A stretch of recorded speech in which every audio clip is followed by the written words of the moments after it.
ভাবি, শুনলাম বিয়ের আগে আপনি নাকি কারো কোনো কথা শুনতেন না, এর জন্য আপনি আপনার মায়ের হাতের মাইরও খাইছেন। অরুণ ভাই, শুধু মায়ের খাই নাই, 3 বেলা ভাতের সাথে ঝাটার বাড়ি ফ্রি ছিল। বিয়ের পরে এত ভদ্র হইলেন কি করে? আজ পর্যন্ত শাশুড়ির সাথে তর্ক পর্যন্ত করতে দেখলাম না। ভদ্র কি আর সাধে হইছি? বিয়ের পর যখন জানতে পারছি সব সম্পত্তি শাশুড়ির নামে।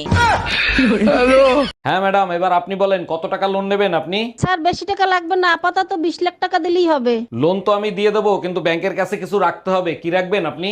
কিছু থাকলে কি আর লোন নিতে আসি? আপাতত বিশ্বাস জমা রাখেন। কিরে, আজকে সন্ধ্যাবেলা কই গেছিলি তুই? সন্ধ্যাবেলা বেগুন ক্ষেত্রে করতে গেলাম চুরি, তুই আর ভালো হইলি না। বেগুন অমনি আমার হাতটা নিল ধরি, সর্বনাশ, তারপর কি হয়েছে? ভৈরা নিয়া ভৈরা দিল।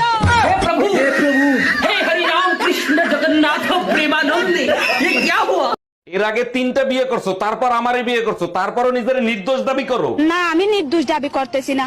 আমি যখন জানি, আমি কেন নিজেকে নির্দোষ দাবি করব? আমি দোষী। তাইলে কেন আমারে বিয়ে করছিলা? তখন আমার আবেগে কাজ করছে, বিবেক কাজ করে নাই। Mummy happy marriage anniversary. चांटा ऐसा मारूंगी अकल ठिकाने आ जाएगी अभी। आए बड़े हैप्पी वर्सरी वाले। अरे कहा होगा मम्मी, आज तो हैप्पी वर्सरी है तुम्हारी। वर्सरी वर्सरी तो ठीक है, पर हैप्पी मत लगा दीजो, क्योंकि तुमने और थारे बाप ने कभी हैप्पी रहन न दी हूं मैं। তাই পাশের বাসার ভাবিরে দেখছো কি বিশ্রী ভাবে শাড়ি পরে? কোন ভাবি, যারে সবাই এখন আন্টি বলে ডাকে? আরে হ্যাঁ, পেট বের করে শাড়ি পরছে, পেটের বিশ্রী কালো দাগ দেখা যায়। আরে বোকা, ওটা কালো দাগ না, ওটা হলো পেটের নিচে ট্যাটু আঁকানো। আজকে তোরে খাইছি, ওইটা তো তুই দেখলে কি করে? ইয়ে বলছি, তুমি হোয়াটসঅ্যাপে আছো? না না, আমি তো বাড়িতে আছি। মানে বলতে চাচ্ছি, তুমি কি হোয়াটসঅ্যাপ ইউজ করো? না না, আমি তো ফেয়ার অ্যান্ড লাভলি ইউজ করি। আরে, তুমি কি হোয়াটসঅ্যাপ চালাও? না, আমি তো চালাতে পারি না। তুমি চালাবে, আমি পিছনে বসবো।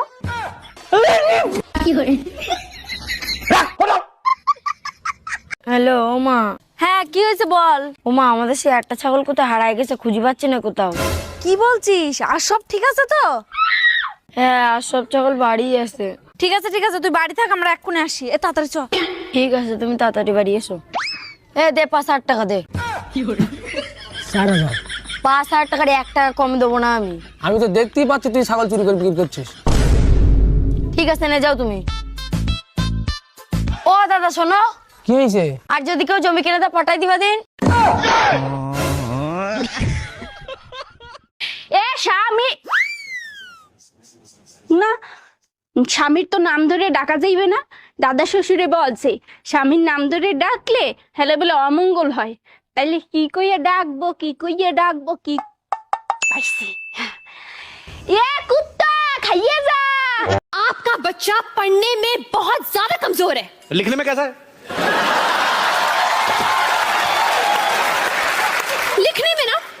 लिखने में तो और भी ज्यादा बेकार है।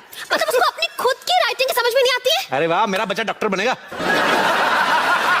জানেন অরুণ ভাই, ছেলেদের একটা বাজে স্বভাব আছে। ছেলেরা নিজেকে সবসময় রাজা বাদশার মতো মনে করে। রাজা বাদশাহ ভাবার কারণ আছে। আগেরকার মুরব্বীরা বলতো না, সোনার আংটি বাঁকাও ভালো। সেটা ঠিক আছে, কিন্তু যার কিছু নাই সেও নিজেকে কোটিপতি মনে করে কেন? দেখেন ভাবি, যার কিছু নাই সেও পকেটে হাত দিয়ে 6 কোটি টাকার সম্পদ অনুভব করে।